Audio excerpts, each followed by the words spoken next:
Selamlar sevgili dostlarım. Yepyeni bir gün, taptaze bir gün. Oltamı daha ilk defa suya indirdim. Meramıza geldik. Hayalimizdeki o devleri aramaya devam ediyoruz. Bugün yine Serhat'la beraberiz. Seferihisar bölgesindeyiz. Sabah yemimizi tutacağız. Biraz mazmozumuz var. 2 kasa tırsı aldık. Ama taze yemimiz olsun diye çaparileri attım. Hiç daha olta indirmedim, orkinos oltası. Suda çok büyük kılıçlar var. Geçen sefer çok büyük kılıçlar yazdırdık. Bugün o dev orkinosun yanında dev bir kılıç da hayal ediyoruz. Avda olacağız bütün gün. Yemimizi yakalayacağız. Sonra belli bölgelerde yemlerimizi suya indireceğiz. İnşallah kısmetimiz yerindedir. O hayalini kurduğumuz rekor balıklardan bir tane alırız. Bir yere ayrılmayın. Videomuz yeni başlıyor. Keyifli bir gün olsun hepimize.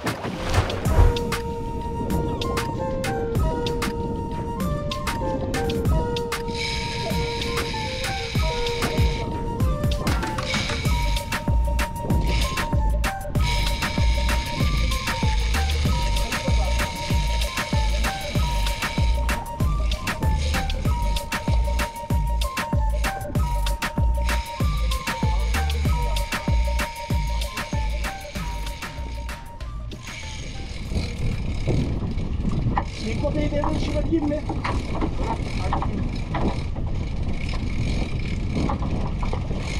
Bıraktım.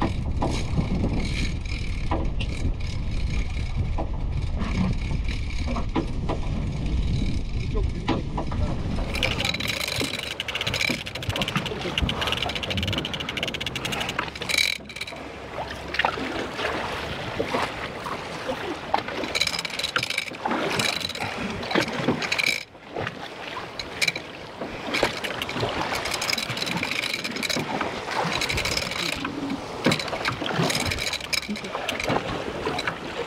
Ah, koptu.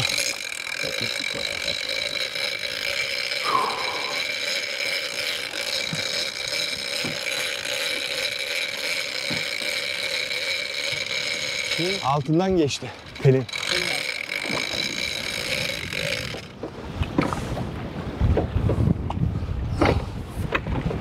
Ya tam balığın olduğu yerden ya bir 5 metre daha çekebilseymişiz balığı kurtarıyormuşuz. Şu flordan bir tane daha alayım, ekleyeyim. Sonra devam edelim. Aşağıda orkinos var çünkü, görüyorsun değil mi? Evet, şu an görüyoruz. Sürüyor. Şurada gelip tekrardan. Evet. Yem de var, orkinos da var.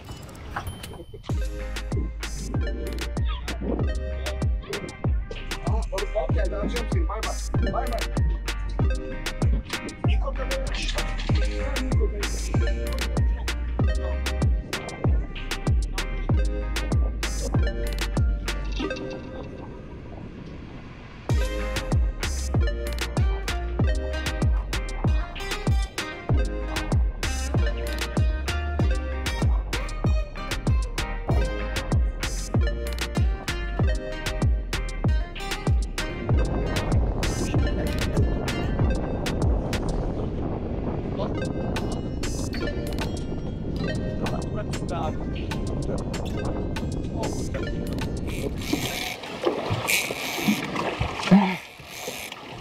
Çiftliğe gitmek istiyor. Ben de göndermek istemiyorum. Ama çok geziyor balık. Biraz yüzey yaptı. Umarım gitmez. Şu an açmaya çalışıyorum balığı. Yüzey yapması iyi oldu. Dip yapsaydı şansımız azalırdı.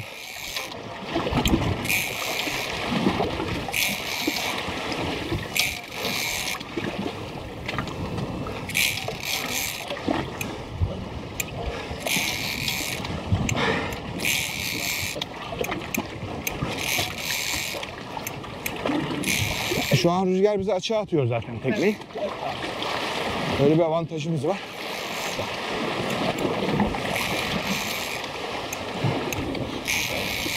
Balık da ta böyle geldi. Yüzeyden doğru. Ben ona doğru gitmiyorum. Onu bana doğru gelmesini istiyorum. O yüzden tekneyi rüzgarın akıntısına bıraktım.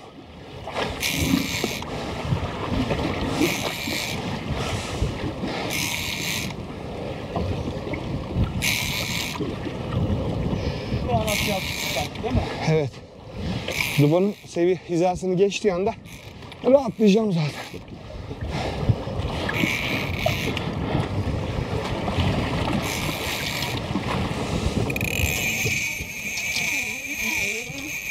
Serhat biz şimdi şöyle gideceğiz. Aşağı doğru. Evet. Yine kıyıya doğru. Dubai'ye doğru gidiyor şu an. Kötü. Kötü.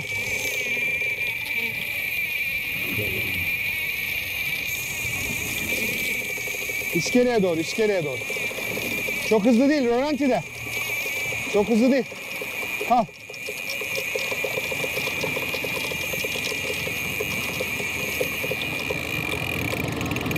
Kestiremiyorum ama bu çok büyük bir balık olabilir Serhat. İskele.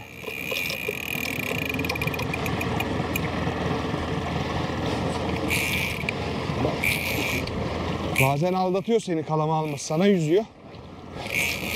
Tamam, şimdi sancak al.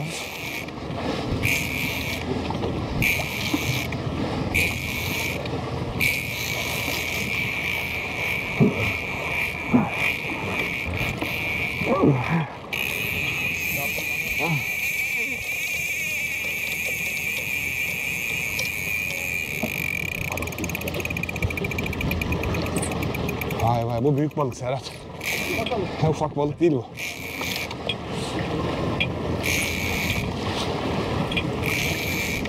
Tamam, al boşa şimdi. Rüzgar bizi açıyor zaten.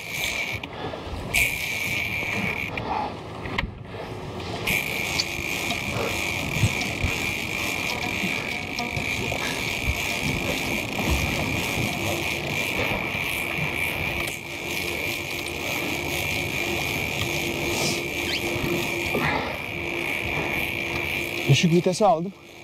Direkt makinenin gücüyle sarıyorum. Yalnız aşağı bakar mısın? Raymarine. Devler var burada Serhat. O aradığımız 300-400'ler var ya. Bak onlar işte. Ve burada çift balık düşüyor abi. Buradan itibaren başlıyor çift balık. Biz çiftlik arıttan yırttık galiba Serhat. Şansımızla balık yüzey yaptı. Yalnız şu an Jigging Master'ı düşük vitese aldım. PE20 kullanıyorum arkadaşlar. Ufak görünebilir ama çok güçlü bir makine. Yani şu an bu kadar dolulukta bir balığı makine gücüyle hiç pompa yapmadan çekiyorum, farkındaysanız. Turnuvadaki bütün takımların PE20 benim. Bak bak aşağıda neler oluyor bak. O ortada çizen balık aşağı indi, gördün mü çizgiyi? Dibe indi o ortada çizen balık. Dipte takılıyor şu an. Abi Raymarine de gerçekten yazıyor yani. Tek tek yazıyor balığı. Bak indi çıkıyor şimdi. Bir süre vuruş alamadık. Aşağısı balık kaynadığı halde top yemi taktım, sonra fır döndürüyor. Bam dedi, yine ona bindi. Evet sevgili dostlarım. Kamışı görüyorsunuz. Höyük kamış. Çok güzel aksiyonu. Höyük kamış ve top game'ler için denizciyiz.com'u ziyaret edin arkadaşlar. Önceki videomda söyledim, denizciyiz.com tüm marin marketi kapsayacak bir pazar yeri olacak yakında. Balık arkaya doğru döndü. Denizcilikle ilgili her şeyi denizciyiz.com'da bulacaksınız. Gemi, tekne, yedek parça, olta, balık, av, kıyafet, ayakkabı, her şey. İnşallah bir Amazon gibi bir site yapacağız oraya. Değişik bir balık Serhat. Orkinos gibi kalama almıyor. Yavaş yavaş kaldırıyorum. Şu yarışmada kaldırdığım 3 metre kılıç balığını bana anımsatıyor. Ama değişik bir karakteri var yani. Yakaladığımız orkinoslar gibi bir aksiyon vermiyor. Çok bize doğru da yüzmüyor. Çözemedim. Ne çektiğimizi çözemedim.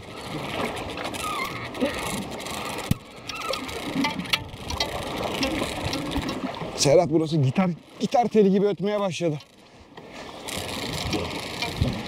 Evet, balık sevdalısı dostlarım. Orkinos yakalamamış balık sevdalısı dostlarım. Bu keyfi muhakkak yapın. Oltanızın ucunda böyle bir güç. Biraz basmaya başladı.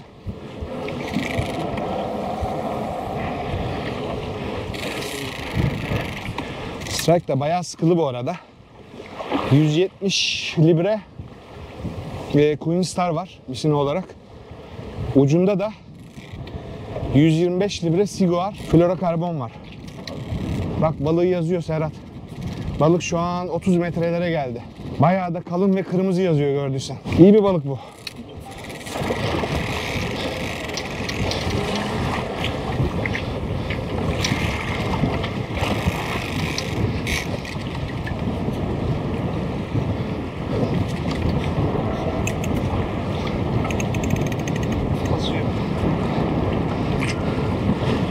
Son 25 metredeyiz çünkü lider geldi, fark ettin mi? Evet.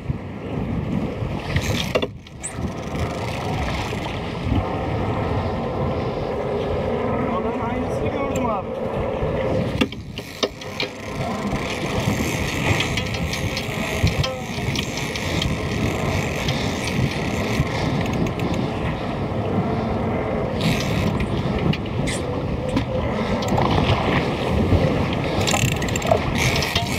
Oyun iyi gibi abi. Parlamayı görüyorum. Hı hı. Bence de iyi Serhat. Bir tane alalım. Bir balığımız olsun. Ver bakalım.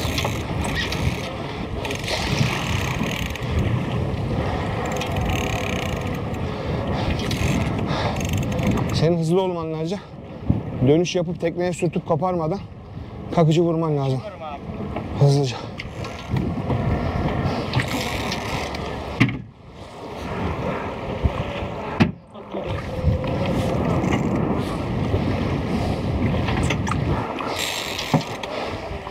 İşimize denenmiş olabilir.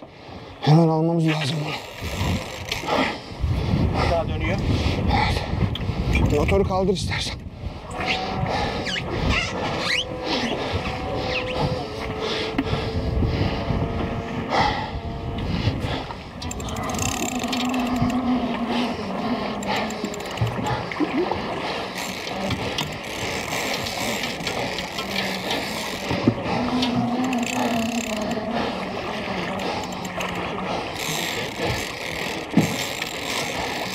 Bence de Serhat. Bence de güzel balık.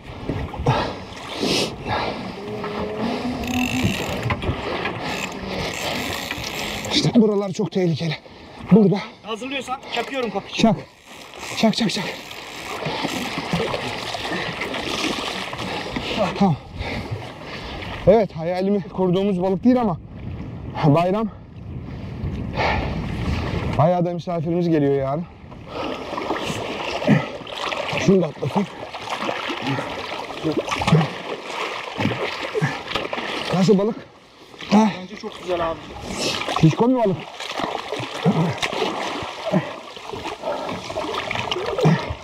Tamam Serhat.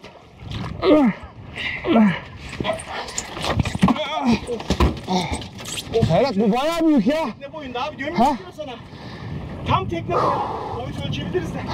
Bak iğne nereye geçmiş? Tam yandan. Tam yandan yanaktan geçmiş. Tam demişti iğnelerimiz müthiş diye. Gerçekten çok iyiymiş. İğneyi çıkaramıyorum. Ters kancası o kadar kuvvetli ki. Neyse arkadaşlar hadi. İğneyi şöyle yapalım. İğneyi sonra çıkarırız. Evet arkadaşlar bu balığı aldık çünkü 100 kilonun üstünde bir balık. Yine dediğim gibi aradığımız dev değil ama güzel mücadele verdi. Yarın 6-7 tane misafir geliyor. Onlara da bir orkinos tutup yediririm size inşallah demiştim. O yüzden bunu alıkoydum. Çok şişko bir balık, yağlı bir balık. Çok lezzetli ve güzel bir balık olduğunu düşünüyorum. Keserken de göstereceğim size büyük ihtimal. Hadi şimdi ben biraz dinleneyim. Sonra görüşürüz. Arkadaşlar balık 90-100 kilo civarı bir balık. Ama çok şişko bir balık. Mesela aynı kiloda zayıf, ince, uzun, yağsız bir balık yakalarsınız. Hiçbir değeri yok. Balık çok şişko olduğu için de aldım balığı. Çünkü çok yağlı olduğunda ne kadar yağlı olursa o kadar lezzetli oluyor biliyorsunuz. Ette de aynıdır aslında durum. O yüzden çok lezzetli bir balık olduğunu düşünüyorum. Kesmek nasip olursa bana inşallah onu da çekerim. Yağ oranını size gösteririm. Bluefin çok lezzetli bir balık. Çok değerli bir balık. Maalesef tezgahlarımızda yok. Maalesef Türkiye'de yakalanan, ticari olarak yakalanan bütün bluefin balıkları Japonya'ya ihraç oluyor. Çok yüksek, korkunç paralar ödedikleri için. Aslında dünyanın en değerli balığı. Türkiye'de sadece tutarsanız yiyorsunuz. Biz geçen sene Teos'ta biliyorsunuz Milos balık bize Levent abi ön ayak olmuştu. Orada büyük bir balığı kesik ayıklayıp ızgara yaptık. İnsanlara da dağıttık. İnşallah benzer bir organizasyon, uygun bir zemin, uygun bir platform bulursak yine bu sene gerçekleştiririz. Şimdi sahile dönüyoruz artık. Erken bitirdik işi, yani öğlen bitirdik. Zaten çok fazla da yemimiz kalmamıştı. Bir tane balığı alıkoyduğumuz için ben devam etmek istemedim. Hala hayalimizdeki, hedefimizdeki balığa ulaşmış değiliz. Ama şöyle heyecan verici bir durum var. Bu balıkla mücadele ederken çiftlikten çok açıldık ve Yazdırdık zaten, kameraya çekti Serhat. Aslında çiftliğin açığında çok dev, o bizim aradığımız 300-400 kilolar daha açıktaymış yani, yanaşmamış çiftliğe. Biz onları tesadüfen gördük. Raymarin'de de tek tek yazdırdık balıkları. Helal olsun diyorum. O yüzden bundan sonraki denemelerimizde biraz daha açıkları da deneyebiliriz, daha derinleri. O hayalimizdeki dev balığı yakalayıp sahile vinci çağırmak istiyoruz arkadaşlar.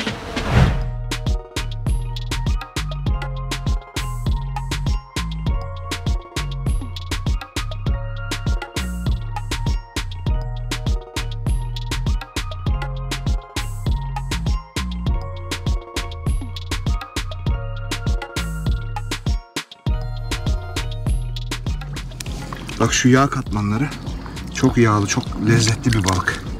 Hiç şüphem yoktu zaten keserken de. Gerçekten çok yağlı, çok güzel bir balık. Ha, balık açmış yalnız. Ha? Mideden bir şey çıkmadı. Bu arkadaşlar bildiğiniz mide. Yurt dışından gelen dalgıç misafirlerimiz vardı. Onlarla ilgili bir videomuz var aslında Serhat. Onu da koyabiliriz. Evet sevgili dostlarım, arkadaşlarım burada. Richard, William çok iyi dalgıçlar. Suda bakıyorlar, ben de bir tane olta attım. Akşam suyuna çıkalım dedik. Ben oltayla büyük bir balık yakalamak istiyorum. Onlar vurmak istiyor doğal olarak. Herkesin yaklaşımı farklı. Bakalım hangimize denk gelecek. Yeni indirdim oltayı. Bugün sardalyamız var bir kasa. Az bir yemle çıktık akşamüstü. Öyle bir şansımızı deneyelim diye, kısmetimizi deneyelim diye. Bakalım şansımız, kısmetimiz var mı? Göreceğiz. İnşallah bir şeyler gelir.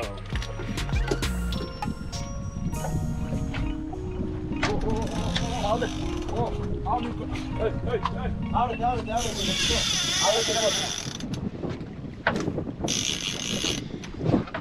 Aldı değil mi abi? Aldı.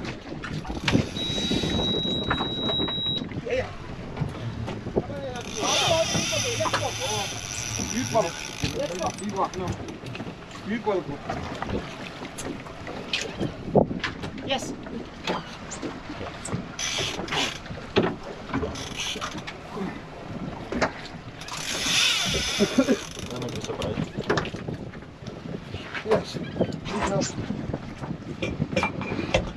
Sağ açığa basıyorum. He? Olur. Ah, koptu. Koptu. Ne oldu bilmiyorum. Neden mi çıktı, takım mı koptu? Büyük bir balıktı.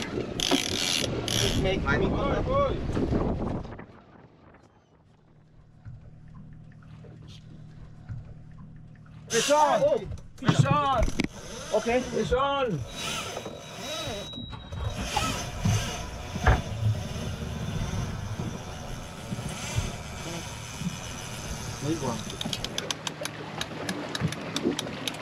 Ya not turn. No viene, dice, no viene.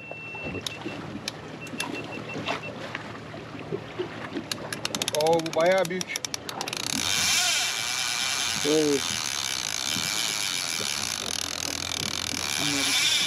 Şimdi açığa mı? Şimdi açığa mı? Evet. Yes, now go up this way.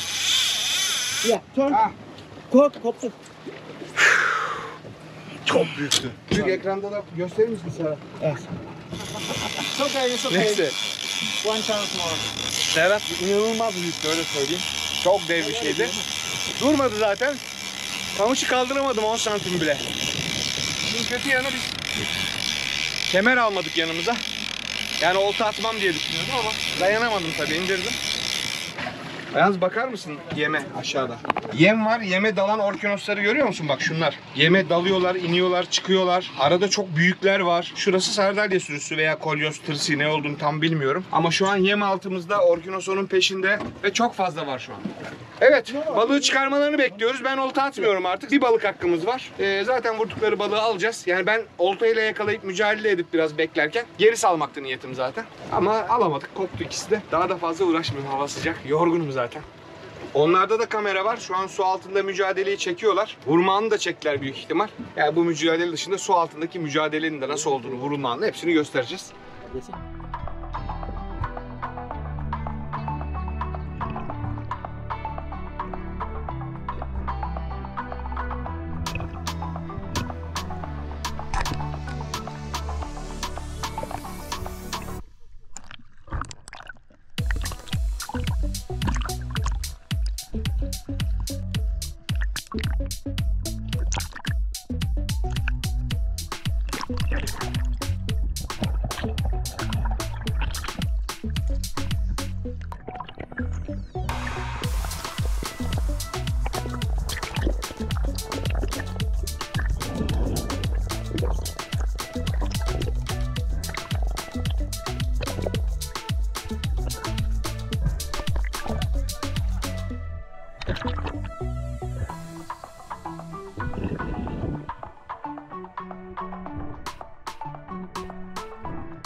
No importa si se va al agua. A ver, sácalo.